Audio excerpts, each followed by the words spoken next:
Hello everyone. So we have a question from Honest Media. So the question is, can you make a video of face animal face recognition? Okay, so animal face recognition. Now, initially when I read this question, I had a little bit of doubt, but I think now I know it. So let's say basically this is an image classification problem. Initially, I thought since this can be a let's say detection problem also, so I try to kind of answer both ways. I will try to answer both ways. So basically you have human face recognition, obviously. So you are given an image, there is a person over here.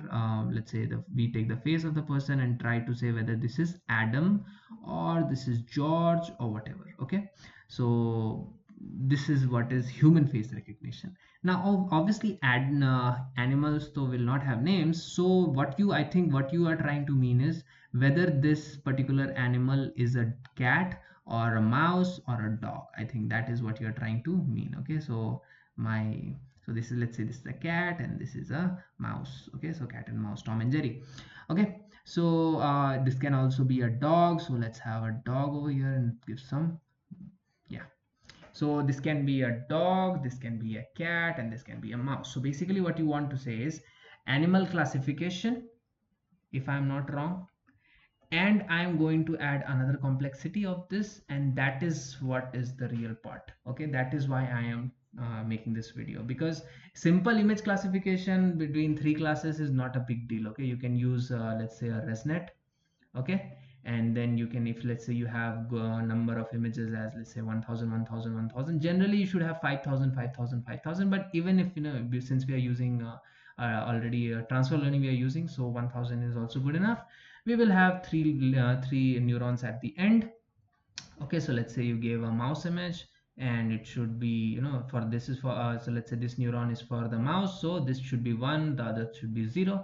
Let's say you gave a cat image, then this should be 0, this should be 1, and this should be 0. And let's say if you give a dog image, then should be 0, 0, and this one should be 1. Okay, so I don't think I need to get into that. This is basic image classification. What I want to do is, let's say I don't have a data set. Okay, so this is a problem, this is a very good problem uh, to solve, and it requires a lot of deep understanding of deep learning. Okay, let's say we are not given a data set. Okay, we are given only images. Let's say I have 5000 images of cats, 5000 images of dogs, and I also have 5000 images of mouse or mice, whatever. Okay, so I have this. Now let's say I am able to only train a classification network. Since I don't have what to say your bounding box coordinates, so I can only train a classification model because I have only to say the images categorized into cats, dogs, and mouse. Now my question to you is, if this is the case and we are able to train a very good neural network, let's say, or a CNN network, doesn't matter. Okay, it can be CNN network also, and in fact it will be CNN network only because we are dealing with images. Yes, you can say we can also use simple neural network, but I will strongly advise against that because CNNs are very better, better suited for image classification. Now once you have trained it and have got a very good accuracy, let's say a 95% accuracy on this particular data set, can we use this model to do object detection when we do not have, listen to me very very carefully, when we do not have the labels, when we do not have the bounding box coordinates? Can you do that? Now the question is, again, I hope the question is clear. Let's say you have an image, you have this thing over here, you don't know what this is. Okay, it's looking totally different, you don't know, yeah, it only has one whisker. Now what do you say? Is it a cat? Is it a dog? Is it a mouse? Now if this, let's say this model is trained to a very nice, let's say state, it is a really good model that's giving you 98% accuracy, let's say, without overfitting. Okay, which basically means your data is also very good. You'll be able to classify that correctly with 98% accuracy. The problem is, can you identify the bounding box of the face? Now let's say there are only faces there, there are no bodies. Okay, because then you can say if the body is also there, then we might have a problem. But let's say all the images only have faces and nothing else. They don't have, here also you can see only faces there, only faces there, only faces there. Body is not there, which means if you have a very good model and you have trained it with all, let's say, the augmentation and all those things, it means the classification is happening only on the basis of face. Why? Because the background is green in all the case or white in all the case, and all the cases have already been covered in all the three categories. So the only differentiating factor is the face. Is that correct? Can you understand that? So it's, this is why I said this is a very interesting kind of a discussion that I'm going to have with you. And thank you, honest media, for this question, because it really helped me think through this. Okay, so you have three types of images, and since everything else is irrelevant because your data set is so good, the discrimination or differentiation is only happening, discrimination or whatever, the classification is only happening is on the basis of the face, right?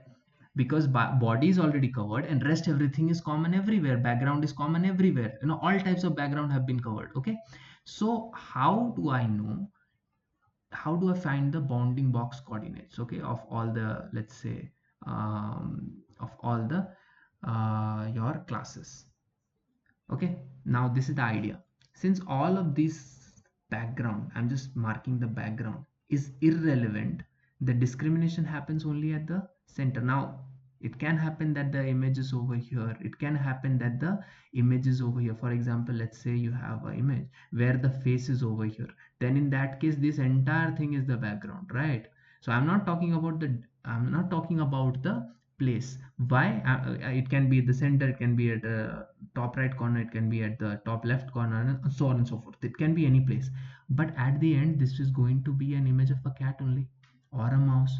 So which means even if the model is even if the face is at any particular location, since our data set is so good, we know that the face can occur at any location. So the only way to do discrimination, to find the difference, is through the face, right? I know I'm repeating myself, but it is so important to understand.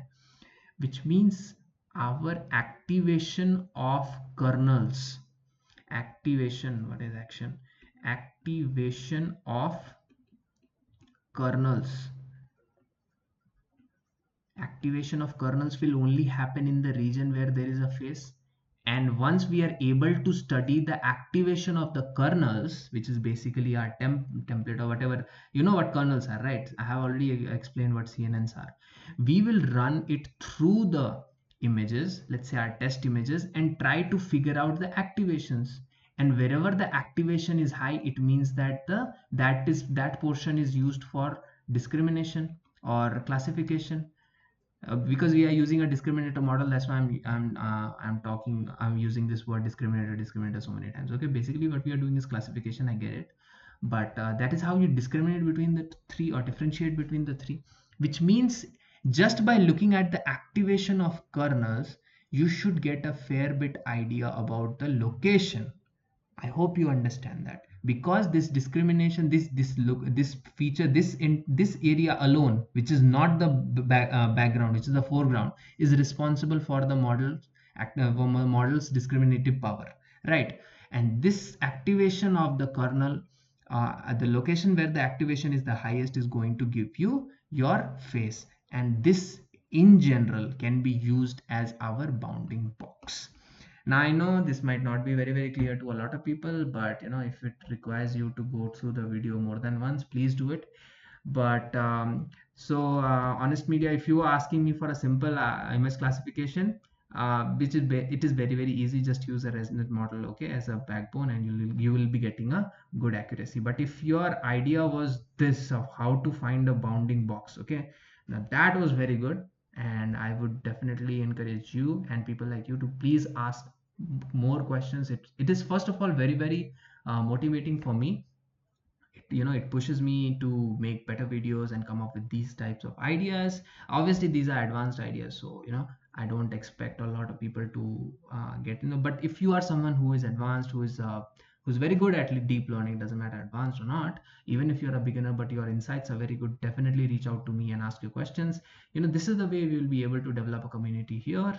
If you like the video, again, please like the video and subscribe to the channel. Thank you very much, and bye.